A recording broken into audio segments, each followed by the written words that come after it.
Welcome back, Ultimate Park Guide. Let's talk about where you might want to go with the whole family. Someplace exotic, someplace fun, someplace special, someplace where everybody can get around though, because we're all about mobility. We're all about accessibility. We're all about someplace where if it's a little bit hard to get around, maybe you're walking with a cane, maybe somebody's in a walker, maybe somebody's recovering from surgery. They can get around too, but the whole family can have fun. Maybe you don't want to go outside the United States. We have an answer for you, and we have an expert on that who's really fun to be with. So we're gonna go and talk to him right now. It's all about the Florida Keys, so let's go talk to Jason.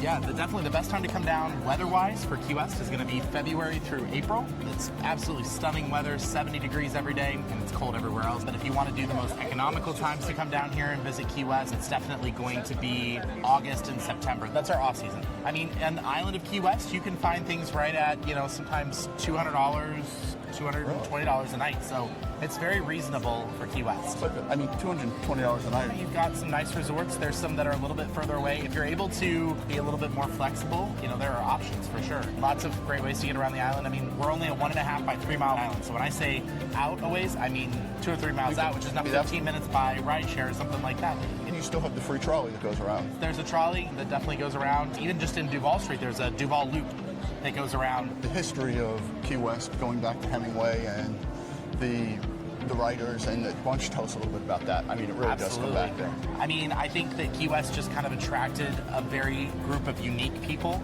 A lot of it started with Tennessee Williams. He brought his group of people from New York with him, and from there, I think other people have just gotten their interest in it as well, too. Of course, we had Hemingway, like you mentioned. We've had Jimmy Buffett. We've had Truman. And a lot of those people are remembered on the island in many different ways. Some of them in museums, some of them in festivals.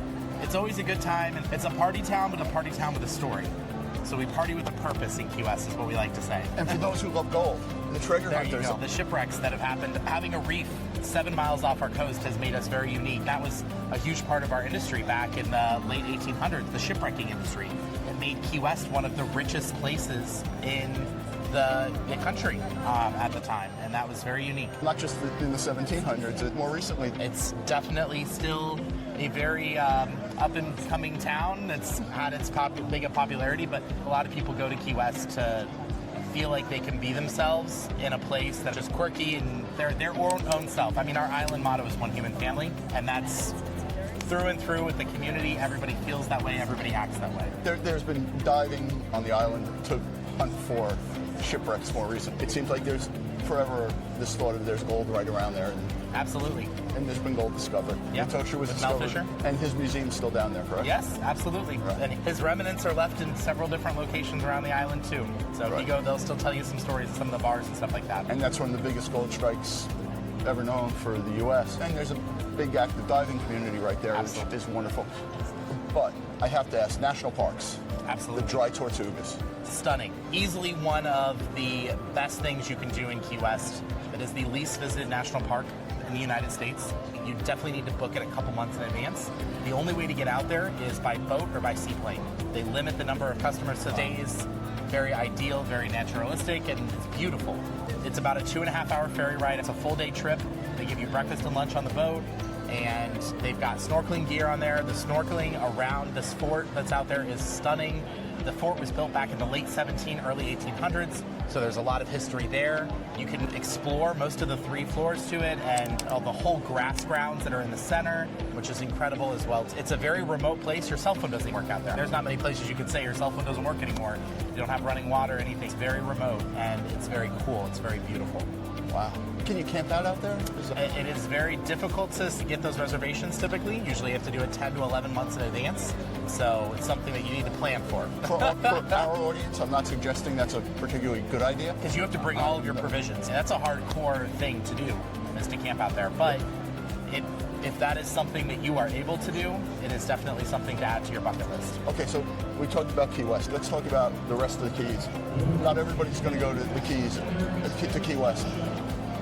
Going north, there's those other Keys, Marathon, Key Largo. Absolutely. We've all heard the songs, and you go north. What about them? Because you are here talking about the Florida Keys and Key West. Absolutely. So, What I about mean, them? one of the coolest things is people don't realize how long we are and how long our archipelago is. That's what we are. We're an archipelago. And how we are is when you fly into Miami, let's say you drive down.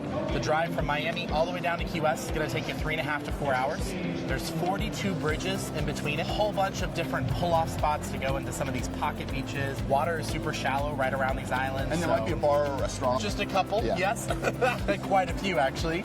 And I would say that Key Largo, diving capital of the world, really great diving. And the reef is closer to the island, so that's really ideal for that. Islamorada is great for some deep sea fishing, if you're into that. Marathon is the fishing capital. Also, it's a bit more of a sleepy community. So if you're looking for something like Old Florida, that's what you're going to find in Islamorada, and you're going to find that in Marathon. And then Big Pine Key, great for camping, RVs, that kind of stuff. There's a lot of campgrounds in that area. And then you get down to Key West, of course. What if I want to get stone crabs? Absolutely. You think on my ride down, I might be able to find one or two places? So there's I get definitely a stone season crabs. for stone crabs. If you are interested in that, I highly encourage you to look up the season because they are hard to come by, but you can, during season, find them at pretty much any seafood restaurant. Get them and ask for a side of mustard to dip them in. But stone crab is good. Stone crab is great. I can tell you, I think I've scared a few owners on those. Yeah, because it's a delicacy in its own essence. It's very Sure good. is. And it, only on the Keys. That's the only Yep. place they get them. Well, it's a very environmentally friendly way to eat seafood because they don't kill the crab. They take the crab out and cut one of its claws off and then throw it back in so it still has its other claw and it's still able to survive, and then it just regrows that claw. And then 5-10 years, they're able to pick it up again. It's amazing. Also ask for lionfish. Lionfish are an invasive species on the reef. Really taste very great, but they're just not commonly asked for. They were brought in, pets, and then released into the reef, and now they've started causing havoc because there's nobody that eats them other than humans. Ask for lionfish. People go and they actually fish for lionfish. It's an industry that's growing in the Keys. The more people that ask for it in restaurants, the more it helps. There's probably going to be a lot more of it available as we go forward the way. Absolutely. Let me ask you, as you go north of Key West, do the prices on the hotels get better, or are they about the same? I think it depends. It really is seasonal. If you're at peak season, it doesn't really matter where you are in the Florida Keys.